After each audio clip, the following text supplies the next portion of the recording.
La connaissance et l'utilité sont maintenues par la croix. Il n'y a pas de position sûre en dehors de l'application constante du principe de la croix. Cela est nécessaire pour garantir une absolue sécurité. Rien n'est à l'abri entre nos mains. Plus le Seigneur nous bénit, plus grand sera le danger. Nous rencontrons beaucoup de difficultés lorsque le Seigneur commence à nous utiliser. Vous pouvez alors penser, tout cela n'a pas beaucoup contribué à la sanctification. Sachons cependant que toutes ces difficultés ont fait une œuvre d'éradication. Voyons cela dans la vie de Paul. Cet homme connaissait-il quelque chose de la croix? Pouvez-vous dire que c'était un homme qui n'était pas véritablement crucifié? Cependant, malgré tout ce qu'il connaissait de la croix et du Seigneur, il avait besoin que la croix agisse en lui jusqu'au bout. Il le déclara dans ce passage, et pour que je ne sois point enflé d'orgueil, il m'a été mis une écharpe dans la chair, un messager de Satan, pour me souffleter, pour que je ne sois point enflé d'orgueil. 2 Corinthiens 12, 7. Notons-le, il dit cela à cause de la grande révélation qui lui a été accordée. Il avait été ravi dans le ciel. C'est quelque chose de périlleux de se voir confier les richesses divines à cause de ce que nous sommes. La seule position de sécurité, c'est quand la croix agit constamment, touchant tout ce qui procède de nous-mêmes et traitant le caractère indépendant de nos actions et de notre nature.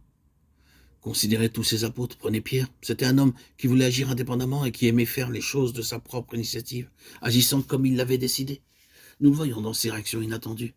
C'est un homme qui agit sans cesse et sans en parler à quiconque. N'avez-vous pas été frappé par le fait qu'il n'est jamais allé vers ses frères pour leur dire « Je pensais faire ceci ou cela, j'aimerais que l'on prie ensemble pour cela, dites-moi ce que vous en pensez. » Je n'ai pas l'intention de m'engager à moins qu'il n'y ait unité de pensée parmi nous. Pierre n'a jamais agi de cette manière.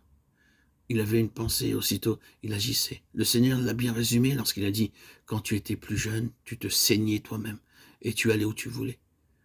Mais quand tu seras vieux, tu étendras tes mains et un autre te ceindra et te mènera où tu ne voudras pas. » Jean 21, 18.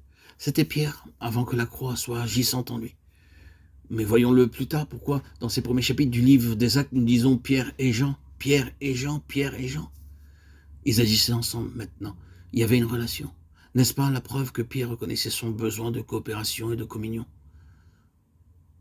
Et qu'il avait vu les périls et les désastres où ses actions indépendantes l'avaient conduit, même lorsque ses intentions et ses motifs étaient justes et louables. Ce n'est qu'un simple aperçu de la manière dont agit la croix pour traiter nos impulsions, notre nature indépendante, notre volonté propre, notre force naturelle.